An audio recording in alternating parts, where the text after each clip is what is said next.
Welcome, Henny. It's nice to see you. Yeah, lovely to see you as well, Yeah. Nina. And hi, everybody. Yeah. So I was thinking as I was preparing for this, we have so many coaches. I'm certified as a life coach myself. There are a lot of amazing women in midlife who have become coaches. But I don't interview a lot of them on the podcast. And I was particularly taken with Henny's mission when we met, I think, through Instagram. You have an Instagram called, is it called Compassionate Menopause or Yeah, Positive Menopause? it's the compassionate menopause. Yeah. The Compassionate Menopause. And I reached out because I liked her Instagram and we had a conversation and I was just really moved with what you're doing. And I thought that our members would benefit from learning about you. So I guess my first question is tell us a little bit about your story. I mean, you have a whole professional background like so many of us, and you did a pivot in 2016 as the result of an illness. Mm. Why don't you tell? Oh, and I should tell our members who are listening, as people come into the room, feel free to write questions in the chat, and we will answer your questions for sure. So go ahead, Henny. Tell us a little bit about you. So my background, as you say, is very corporate, and I loved my career. I loved what I did. I worked in a always sort of in very kind of human centered roles. So human resources, brand, marketing, always about communications, all of that side. Mhm. And then, as you say, in 2016, I had a very severe illness. I found myself in hospital in an isolation suite, hooked up to monitors, oxygen, the whole works. And I had sepsis. I had a virus that was trying to shut down all my internal organs. And I also had my third bout of pneumonia Oh my that God, how year. terrifying. How old were you? And so 2016, I'm 52 now. So how, somebody do the maths. Well, we're the same age. So 5 years ago, 6 years ago, you were Six around years ago, 46. yeah. So I was kind of, yeah, sort of 45, Yeah. 46. And I almost didn't make it to hospital. In, and thank goodness for a nurse at the local doctors who insisted that I went, because otherwise I don't think I'd be sitting here now. And that sort of concoction of ill health, it came at a time where I was focusing, well, dealing with, or not dealing with, probably more important, grief. My mother had died. I had an extremely stressful, very high profile job in a huge global organization. And I hadn't been caring for myself for years. And I'd been using work to hide from all the stuff that I wasn't coping with, that I wasn't dealing with. Um, Lack of exercise, poor diet, the whole lot, all of those sort of layers, and they all compounded till eventually my body just went, if you're not going to listen, we're going to make you. Wow. And my health really suffered. And then that eventually, I'd like to say it was kind of an immediate sort of epiphany, but it really wasn't. It took a little while still, astonishingly. Um, for me to actually realize what I really needed to do was take some time out, Mhm. reflect, and Changes. work out what the right thing was for me. Well, and presumably your body at the time was also going through some of the signs of perimenopause. It's funny. Exactly. I often hear women say in their 46, 47, 48, they'll say like something's going on and they're like, but I don't think I'm in perimenopause. And I'm Mm. like, well, pretty much by definition, by your late 40s, you're in perimenopause. So, so what was interesting, Nina, is that I'd been to the doctor when I was 40. So kind of 5 years earlier. And I'd said, I think I'm perimenopausal. I'd noticed my joints were really aching. I'd put on weight unexpectedly or kind of inexplicably. My periods had become extremely erratic. Mhm. And I noticed that emotionally I was getting sort of quite sort of disrupted. Erratic. Yeah. And had a lovely doctor, wonderful female doctor who listened to me, but who then said, "You're too young, don't worry about it. It's probably work and you just need to sleep more and, work less. And I went away thinking that I was going a bit mad, Yeah. actually, because all of this stuff, it was all very, very present. And I just thought, well, okay. And so what I did was I worked even harder, because that's how you cope. You Oh, find your coping mechanism, and for me, it was work. And and the thing is that with all of the stuff I was going through just before I got ill, so that kind of was then compounded over the next sort of few years. And I started noticing the symptoms of perimenopause appearing sort of more and more in my life, but I was labeling them as other stuff. right. So I called joint pain getting old, or being overweight. I called putting on weight being lazy. I called anxiety, blamed myself because I was feeling anxious or because I was Yeah. losing confidence. It was all my fault, It's such a inverted good commas. point that we put different names on it because, and how much would it have helped you if that doctor, and I had a very similar experience with a very lovely doctor who I liked a lot, who dismissed what I was going through. And if she had said, yes, it's normal in a woman's 40s for these things to start to happen. And this is actually called perimenopause, and this will lead to X, Y, and Z. And you do need to be thinking about this, treatment or this interaction. Yeah. I mean, how Or helpful would that have been? absolutely. Or just for someone to have said, this thing that you are experiencing is real. Yeah. Because I realized, so roll on from 2016, I completely changed everything in my life. I mean, the way I ate, the way I thought, the way I felt about myself. My relationship with my husband is vastly improved because of the work that I've done on myself since then.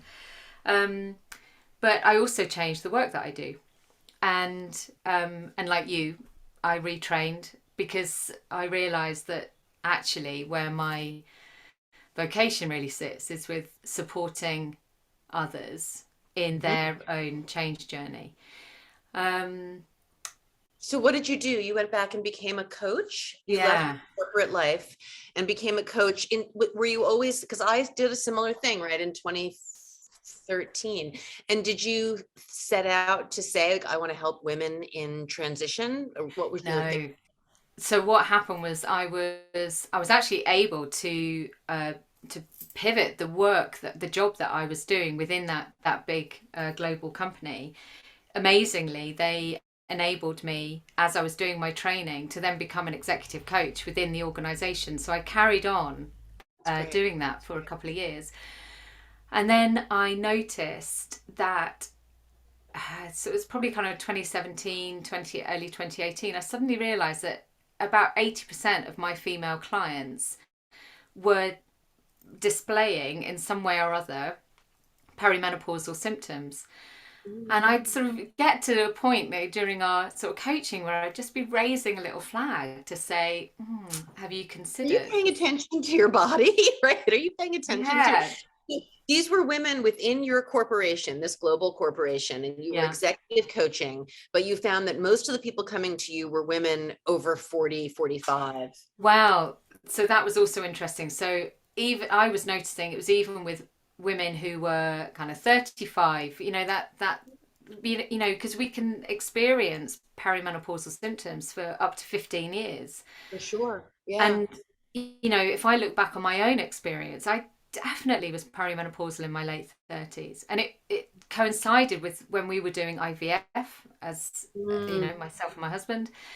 And no one at the time mentioned to me that the reason why the IVF might not have been working was possibly because I was already in perimenopause, and hormonal. fertility had already dropped. And so Yeah. I'd also sort of see, um, have resonance of that in some of the coaching conversations. Mm, Um, No, that's And really interesting. I just want to add there, it's funny because when the Wolfer joined Revel, Revel was 50 and up. And because the Wolfer was 40 and up, and we had a lot of women, about a quarter of our members were in their 40s, I lobbied hard to lower the age at Revel to 40. And there was some resistance, and there is still some resistance, understandably, because women in their 70s have different needs from women in their 40s. But my argument was 40 really is that turning point where you're no longer young. You're not old yet, but you are undergoing a lot of change in your late 30s into your 40s, all the way up, exactly, until you're like, I'm like you, I'm 52, and I'm now, I guess, post-menopausal. I still don't know what lays ahead, but I'm in this completely different place, right, than I was when I was 46. So anyway, yeah, that resonates with me a lot.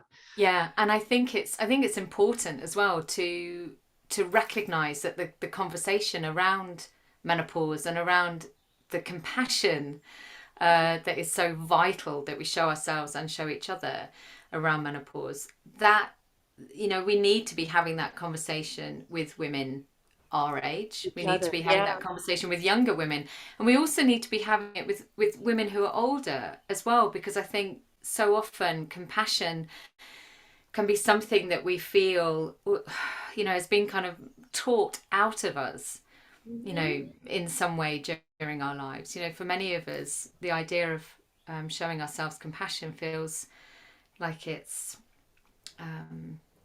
self care is selfish, or No, being compassionate is woolly. it's such a good reminder. So let's talk about how you got to that place, because I'm curious. Because so you were doing this executive coaching and you were noticing that all these women were coming to you. But at what point, why did the idea of that word compassion, and of the idea of a compassionate community, and why so much did you see that as the need? So there's now a big burgeoning menopause community, and people are seeing all sorts of different needs, right? Hormonal intervention and education, and conversation community is where I kind of came to it. But you came to it from a lens of compassion. So tell me why. It's really interesting.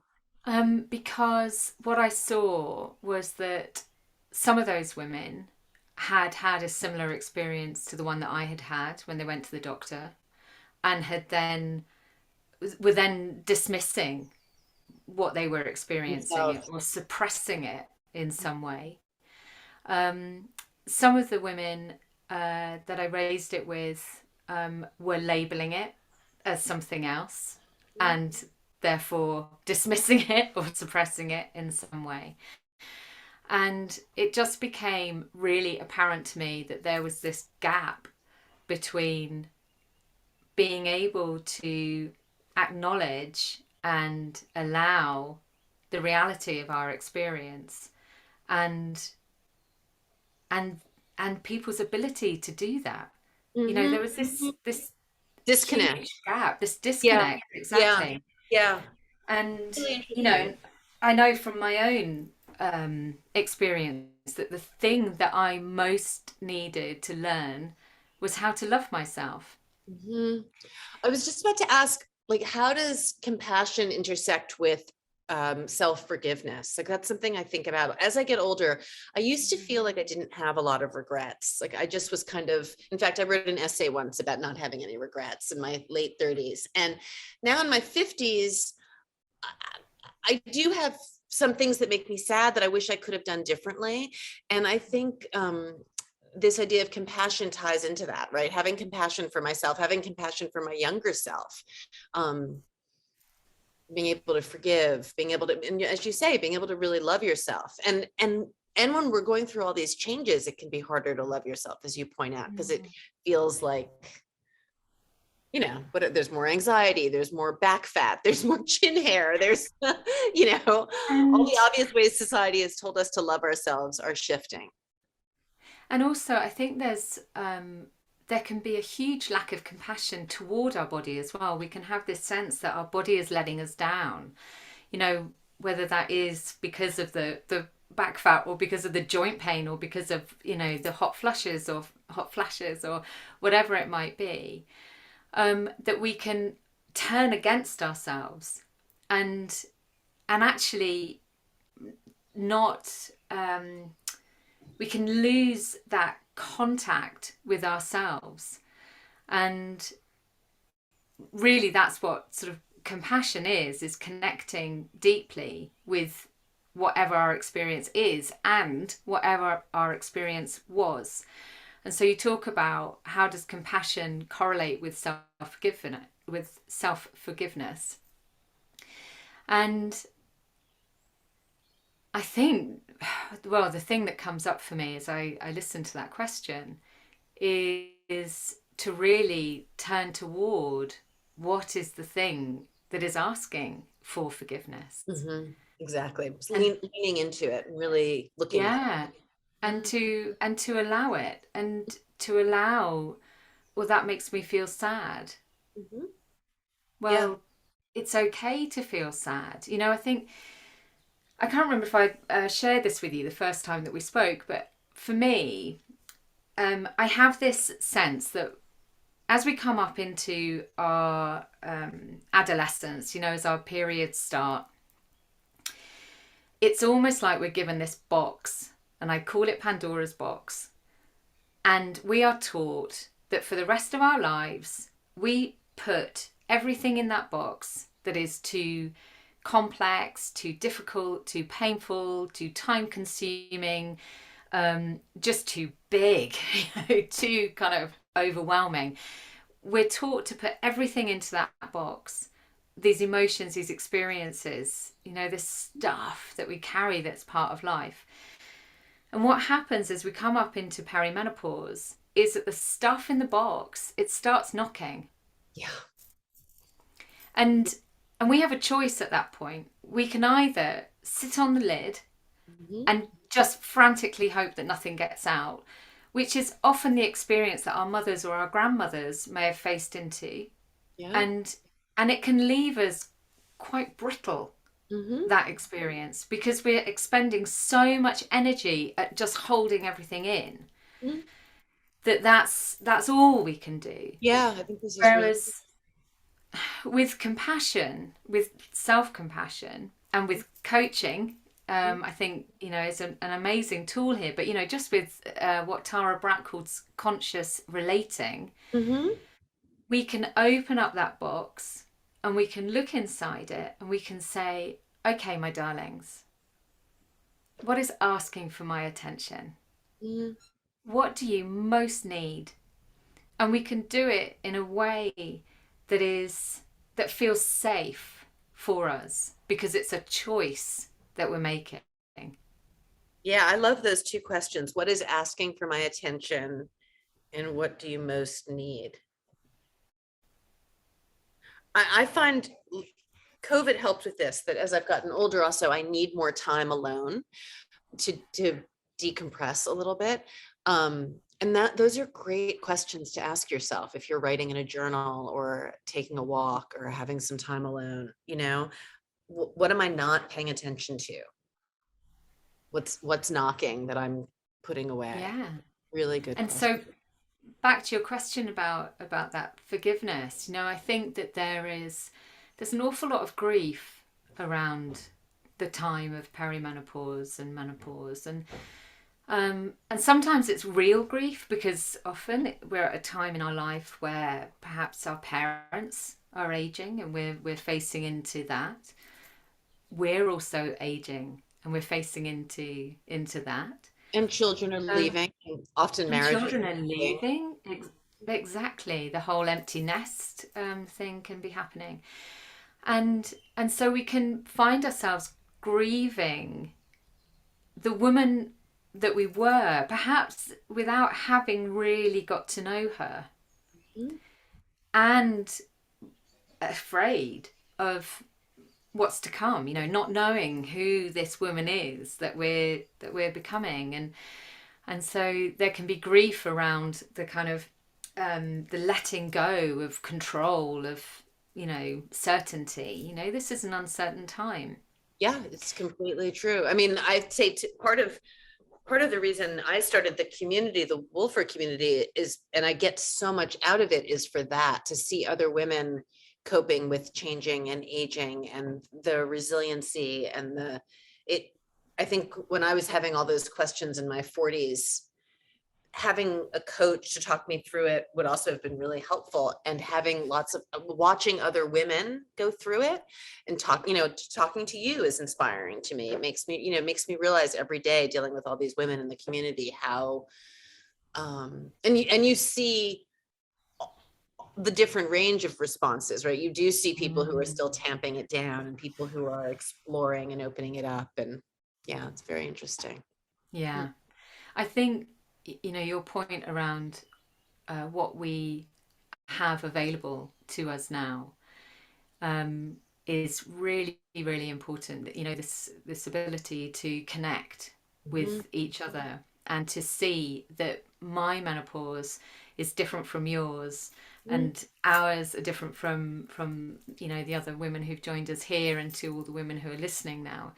You know, our experience is different, but we are connected just through the very fact that we have this shared life stage. Mhm. And, Absolutely.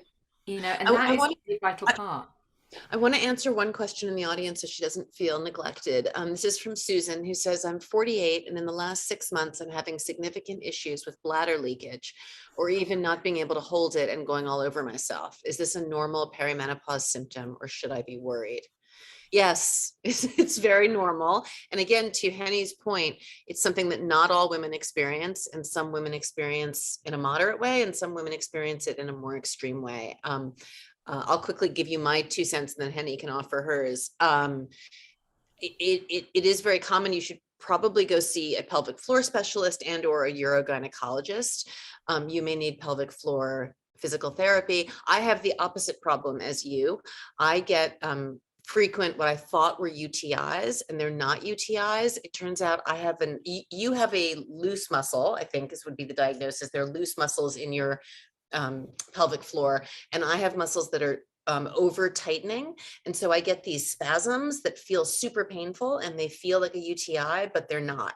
And I actually use something called vaginal Valium, which, just saying it makes me laugh. I should do pelvic floor therapy, but I haven't because of COVID and because it just seems like a pain. But I get these episodes 2 or 3 times a year, and I have to use vaginal Valium to relax them. So you're having a different problem, but this is totally normal. Sorry, Henny, you Yeah, might want to speak to it. absolutely, absolutely normal. I mean, just to echo what you said, actually, Nina, is go and see someone, go and see in the UK, we go and see a GP, but yes, go and see a specialist. But I think the importance of the pelvic floor is one of those areas that just gets ignored. I know. And that no one tells you about. I mean, I didn't know until I think 2 years ago, when I was 50 years old, because of these urinary issues. I went to see, first of all, my gynecologist just kept treating me for a UTI. And I had a very good gynecologist who I really liked, and I did not have a UTI. And finally, I said to her, I think I need to see an expert. And she referred me to a urogynecologist, like a urologist for women, who was lovely, who explained that it was pelvic floor dysfunction. But even she didn't say, go see a pelvic floor specialist, which I went to see. I found one.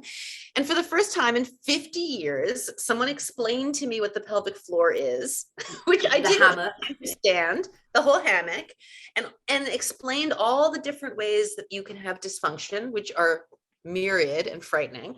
And it was fascinating, actually. In my exam, this woman had her finger up my vagina, and she's poking around, and she poked somewhere, and I said, ouch, that really hurts. And she said, yes, it's this muscle, like specifically this muscle on the left side of your vaginal wall, that is problematic, and this is where you need pelvic floor therapy. Like, I didn't know that that was even a concept.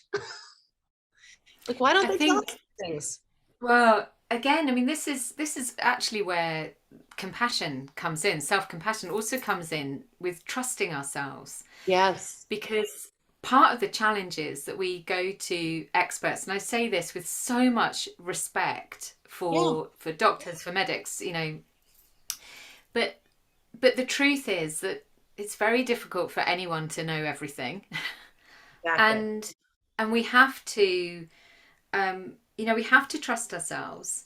And one of the things that I quite often ended up saying to clients when I was sort of noticing, how many of my clients were perimenopausal in some kind of way. I started feeling like the menopause whisperer. You know, that was like, it was like, oh my God, like it's another one.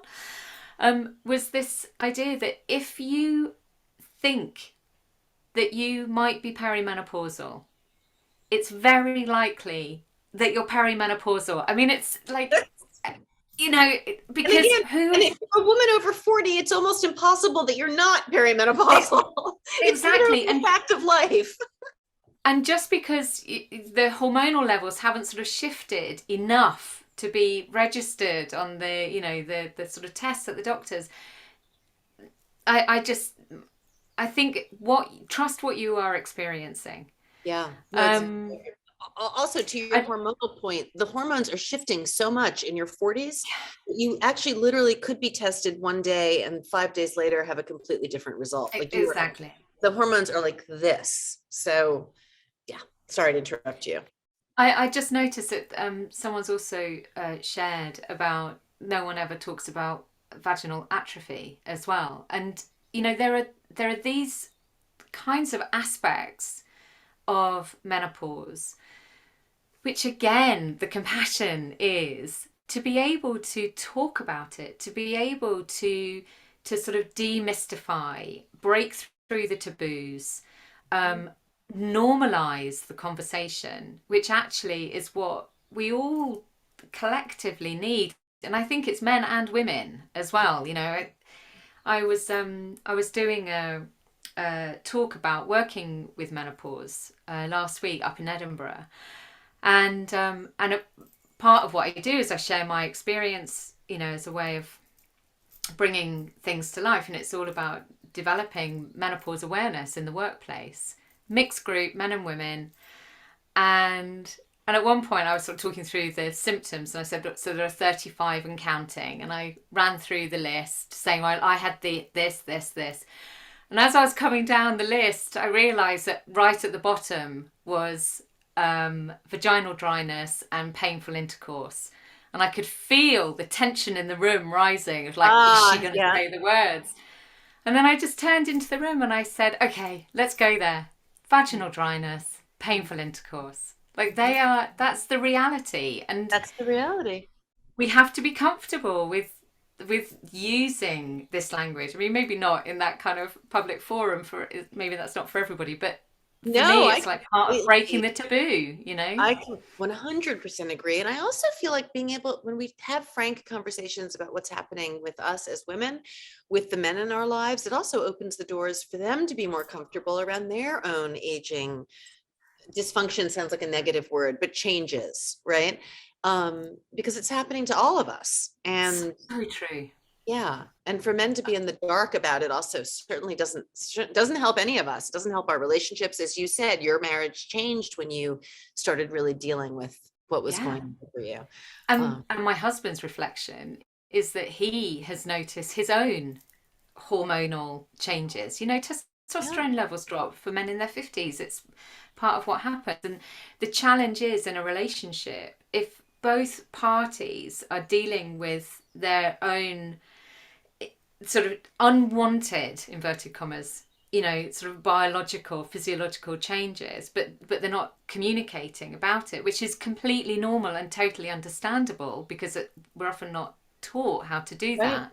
And it feels scary. And then you've got two people who are isolated, right, and who aren't. It's what I call weird tennis. You start playing this sort of this conversational game where you, one of you's lobbing a tennis ball over the net and the other one's receiving it like it's a baseball, you know, and you're not, like, the communication goes off. And really, it's that phrase you referred to earlier, the Tara Brach phrase, conscious relating. You're not relating consciously. Yeah.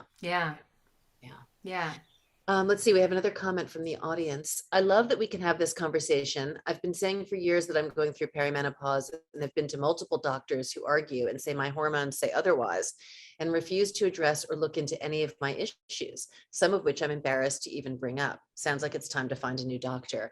Yes, you should definitely find a new doctor. And I can recommend well, first of all, if you post in the community, often in the Revel community, people will suggest good doctors depending on where you are. But also NAMS, North American Menopause Society, is a good resource for doctors who are treated in menopausal issues. And yeah, to Henny's point, if you know something is going on with yourself, have compassion for yourself and believe yourself. And we have also, you can always reach out to me. We know lots of wonderful doctors in the community. So yes, you should find the right doctor, because it is true. And a lot of them just aren't trained in these things, and they know what they know, and they don't know what they don't know. And if we've learned anything, it's that we're not crazy. There's a whole world of perimenopausal symptoms out there that we can deal with for the most part. Yes. Look how healthy Henny looks now. I was going to tell you, Henny, your hair is so beautiful and shiny. You look very healthy. Thanks.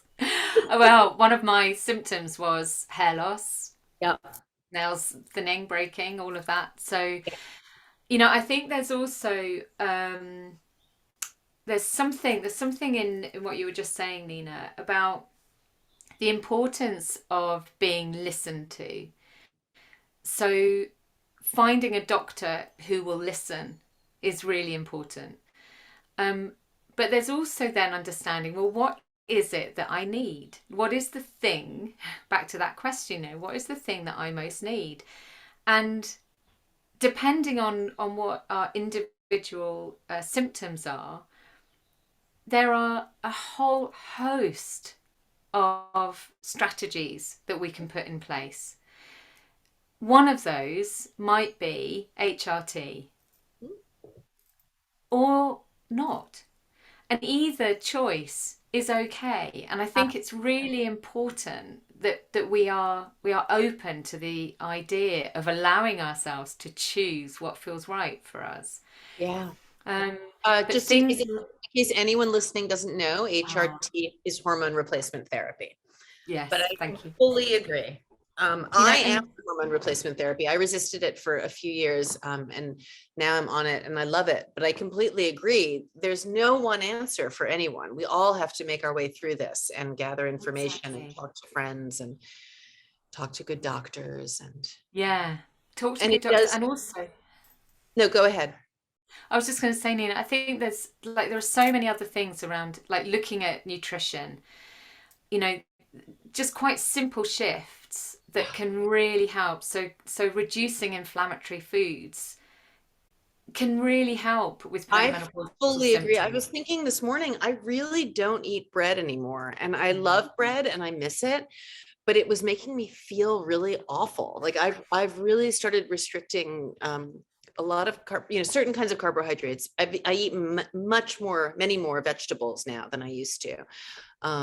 I agree, diet, and it's so basic, right? I mean, sometimes it really is, it comes down to drinking more water, sleeping more, exercising, and eating better. The basic, obvious things become more important as we get older. Yeah. Yeah. Yeah, because your body's asking for it. Yeah. I think that's so for me, one of the shifts was I started eating food that loves me. Hmm. That became like the foundational kind of It's such a nice premise. idea. What foods love you? So foods that love me are things like chia seeds. Like they really love me. Non-dairy sort of, milk or yogurt, but non-cow dairy, uh lot of vegetables, berries, all of those sort of things. Like so I began to be much more choiceful. So rather than restricting, Mm. I chose actively what's the stuff that really loves me. And actually going and seeing a really good nutritionist was so valuable. Interesting. I Um, love the way you're framing that. That's so great. You're right. Because of course I was framing it as things I don't have anymore and some things that yeah. I do, but food that loves me is a great way of looking at it. And it's full of compassion. Exactly. It's very on brand. You're doing a good job, Henny. That's a really good idea. Well, it's interesting your question about forgiveness. It's still sort of resonating with me because one of the one of the things I think we have to learn to do is to forgive ourselves for the choices that we've made in the past, that we may blame ourselves for influencing the way that we're feeling now. Yeah, I think that's true. I actually had I had a psychic conversation. I had a conversation with a psychic yesterday who kept Nice. stressing to me this idea that life is for living and that it's time to stop looking backwards. And I don't think I spend that much time looking backwards, but it was really helpful to be reminded of that. And it does speak to the forgiveness thing. I sometimes, I had my children really young, and I'm grateful at 52 to have an empty nest and have so much freedom. And I have a really lovely relationship with my children now, but I do look back and wish I had been more mature. You know, I wish I'd been able to do some things differently with them. And I have to start to let go of that and just focus on what I'm doing for them now and where we're all going. And um, so yeah, that's kind of for me where or even, yeah, I think forgiveness, I mean, so many things as we get old, right? Relationships, and whatever, all sorts of things we did to I mean, I was not a big drug taker, for example, but I can imagine people who really beat up their bodies probably feel a lot of remorse about what they did to their bodies. And um, yeah, forgiving ourselves is very important, I think, Mm. and being able to just move forward. Um, Yeah. so. Yeah. And to do that, to do that um, without suppressing what it is that Yeah. is asking for our attention as well. So it's this very delicate It's balance. dance. Yeah, no, and I appreciated that you said that at the beginning. You're right. Part of I spent a lot of time in my 40s in therapy.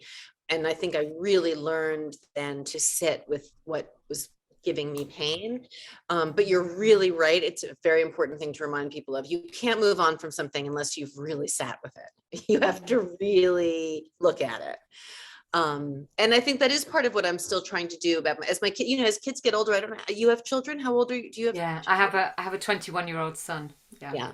So a lot of us who've had children, they're all around in the 20s. And on Revel, we've created a support group for women who are parenting adult kids. And it's been so helpful for me because I am really thinking about all these issues of boundaries and of managing, helping your kids in their 20s is different from any other time. um, but it's one of my goals this year to kind of think about my separation and boundaries with my children, and just to get even more healthy with them.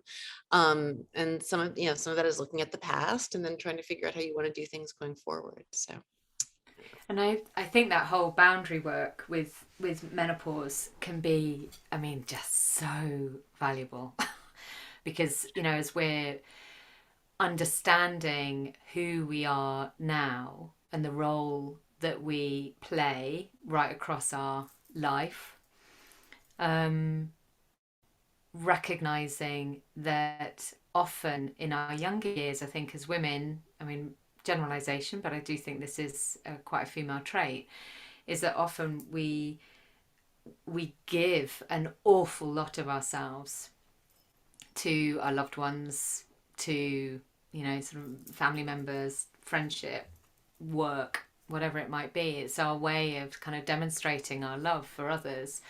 And actually, what happens as we come into this time of life is that we need to reserve some of that for yeah, ourselves. so And we true. do that not in a selfish way. It is not selfish to love ourselves because it is only by loving ourselves that we are really fully able to love others. And Yes. your phrasing there around your relationship with your own children, and that thing about kind of you know parenting older children, or friending our friends. Yeah, um, it's we have to create boundaries because otherwise we can slip into that mode absolutely. where we're just depleting ourselves, and that That's doesn't right. serve anyone. No, and I feel very grateful to have the opportunity. My mother died when she was 46, when I was a teenager. And so being able to do Mm. this is really a gift. I feel very Yeah, grateful for. yeah. So, Henny, this has been so lovely talking to you. I knew I was very excited to do this with you. Can you tell our listeners where they can find you? And if there's anything that we haven't covered about how you work, feel free to share it. Oh, wonderful. So, find me on, well, my website is probably the easiest place. So it's hennyflynn.co.uk.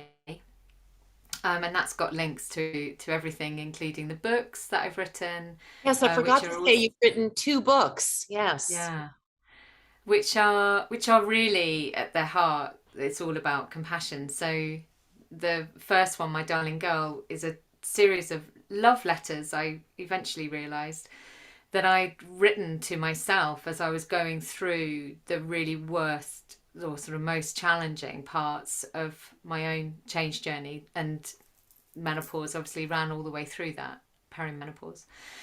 And they are love letters, and they're beautiful things because they were incredibly supportive for me, and I share them in the hope that they're supportive for others too. And then the second book, The Heart of Change, is about raising self awareness with self compassion. And that's really about self coaching. So it's an interactive book to take yourself through what is your own experience of change. And then my podcast, the Henny Flynn podcast, which is also, won't surprise anybody here, it's to do with self compassion. And self-awareness, it's always about raising self-awareness with self-compassion. And I work one-to-one with people as well as a coach, and that is work that I just adore to do. And so yes, if anyone wants to connect sort of more directly with me, then please just message me, and I'd love to have a chat. And That that is would be, great. All right. Well, I hope I get to meet you in person one day. yeah, me too, Nina. Yeah, if you ever come to New York, I'm here. Yeah. And are you in London or outside of London? Where are you? I am quite far from London. We moved recently, and I'm now in a tiny little pocket of magic, just on the Welsh border. Wow. It's How Yeah, nice. So I'm a beautiful. witch in the woods now, Nina. It's so great. It's so great. I want to be a witch. I love it.